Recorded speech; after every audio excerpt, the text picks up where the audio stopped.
Multidisciplinary team is discussing Mr. Graham, who is presented with external lymphedema extending from the forehead ending at the lower neck. His cervical range of motion is quite restricted.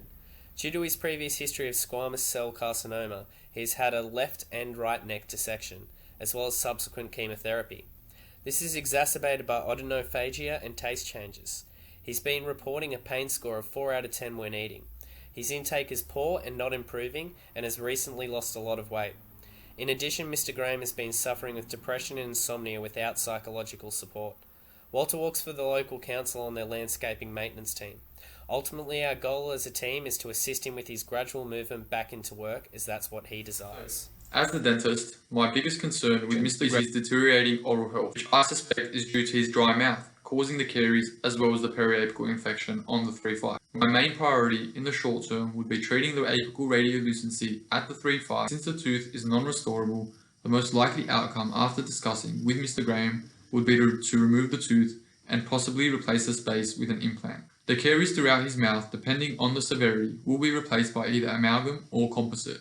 In terms of long-term care, we recommend visits every 3 months with fluoride varnish applied on continuous caries and home care treatment being twice daily toothbrushing with a 5,000 parts per million toothpaste. With the partial denture, we can smoothen sharp edges and provide a better fit.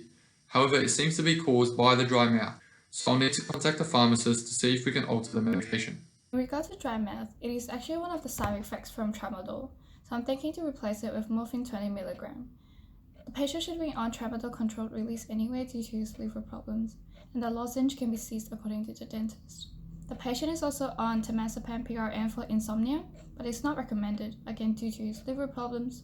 I think counseling on sleep hygiene and sleep practices is necessary, as well as exercising, which the exercise physiologist could tell us more about that later. I'll also suggest to his doctor about switching Mr. Graham onto mirtazapine 50 mg, 1 tablet at night, instead of having both temazepam and duloxetine. Mirtazapine is an antidepressant with some sedating effects, which should also help. Hi, I'm Charlotte, a radiographer. In this case, due to the family history of lung cancer and smoking history, Mr. Graham is highly likely having lung cancer. Obviously, he has received a huge amount of radiation dose from radiotherapy. So as a radiographer, I will explain to Mr. Graham the benefits and drawbacks of doing CT.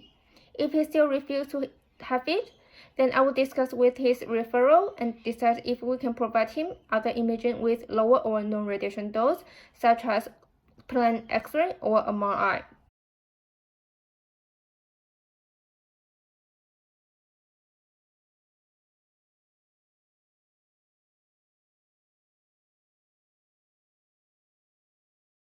However, X-ray may not be the best imaging tool to diagnose chest pathology as a lot of organs in that area.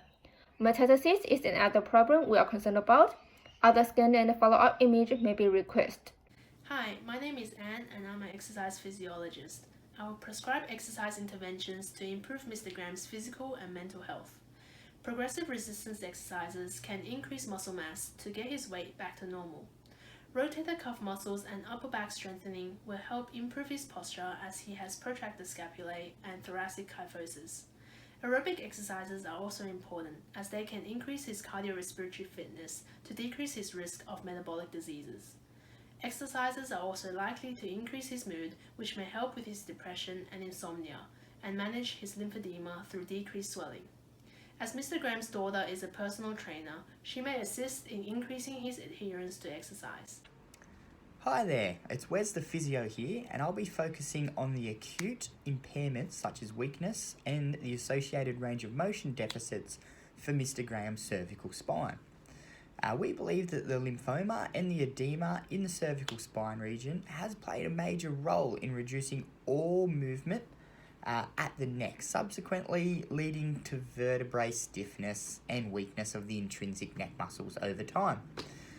Ultimately, this is going to be causing, a loss of range of motion. So my interventions and goals will have a patient-centered focus, working closely with the community nurse, ultimately moving towards getting Mr. Graham's functionality back, as well as getting him fit enough to work in some sort of capacity. Hi, I'm Alex. As a community nurse, I can regularly update the team on his care plan, including whether he's doing his exercises, his pain experience, and whether or not he's gaining weight. I suggest a referral to social work for assistance with his daily meals while he's at home and a dietitian to help with education on achieving an adequate and healthy intake of nutrition. I'll be suggesting the use of high protein drinks and thick fluids. In addition, a referral to a clinical psychologist via Skype or another e-health distributor would be beneficial. Working together with open communication, we should achieve his goal of returning to work.